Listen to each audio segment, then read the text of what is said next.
Life is way better with great food. Hi, I am Bricia Lopez, restaurant owner and cookbook author. Welcome to Making the Most of Your Meals. Today, I'm gonna teach you how to make two of my favorite dishes, a delicious, crispy beef milanesa, and with the leftovers, I'm gonna make you one of the most delicious tortas you've ever had in your life. Just maximizing your time and effort because you know what? I'm a mom of two, and you know we ain't got time to waste in this lifetime.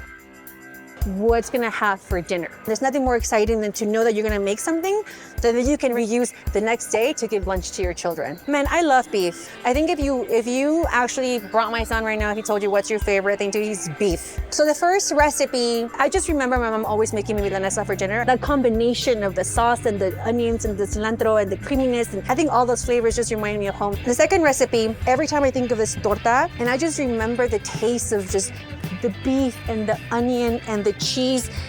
Oh. Today we are going to be using this beautiful butterfly skirt steak. This is a butterfly skirt, which is the way I always like to order it with the butcher. Today we won't need a meat tenderizer because see how thin it is already because it's been butterflied. What I love about skirt steak is that yes, you get this thin, nice, lean piece of meat. You see all the marbling here, which just adds so much flavor. So let's cut it in half. Let's just cut through the middle of it really quick. And then, who's coming for dinner? Is it my kids? Is it my man? Is it me? How many people am I feeding? Let's do this. So we got like 6. This will be the one that mom's gonna eat. So what I've done, I put plastic down. And then I'm gonna put the second plastic on top. We're doing it because the best thing about a milanesa is how thin you wanna get it. Before you even start seasoning it, we wanna get this nice paper thin. This is how you get yolk too, you see? Okay, there it is, see? There's a difference between this one and then we have this one. Could it have been thinner? Maybe. Most importantly, salt on both sides. So now I'm gonna do this for all of these and get my station ready for my milanesa. Okay, so let's start by dredging it with a little bit of flour. Then we're gonna place it on our egg batter, and then we hit it with a little bit of panko. So here, I'm cooking the bottom, right? It's gonna cook through, and then it's gonna have like a nice brown, and then it's gonna turn it really quick, but I want most of the cooking to be done right now. And then you see that the brown bits on the side, you see they're happening? That's when you look, ooh, it's really good. I'm gonna add a little bit more color on the top. Oh, that looks so good.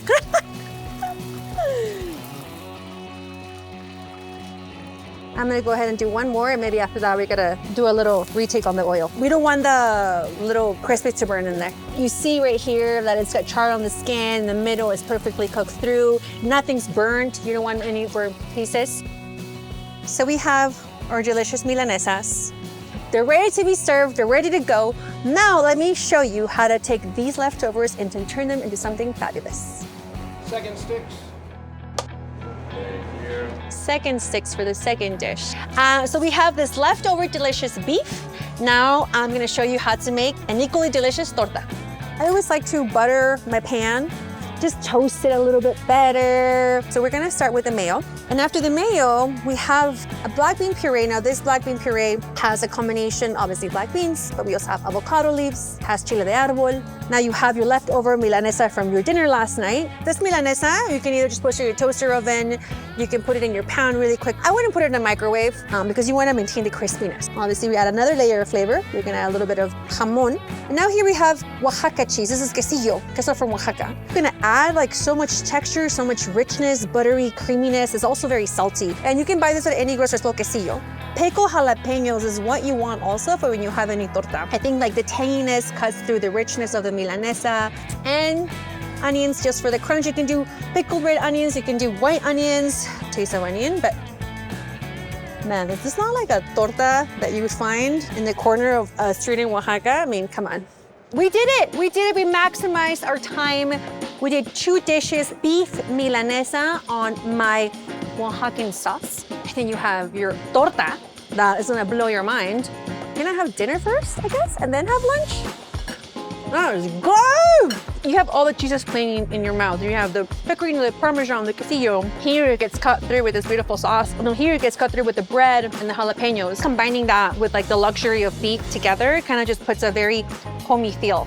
I hope you all recreate this recipe, and I hope that when you make this, you can taste a little bit of my Oaxaca in your home. And you can watch me and other great chefs make the most of more meals at feeditswhatsfordinner.com. What cooking has taught me is that when you sit there with intention, it can be so powerful to whoever's on the other side. I think ultimately, yes, cooking has taught me how to focus. How's that? It was a big rant to get to that point. I love that. Beef, that's what's for dinner.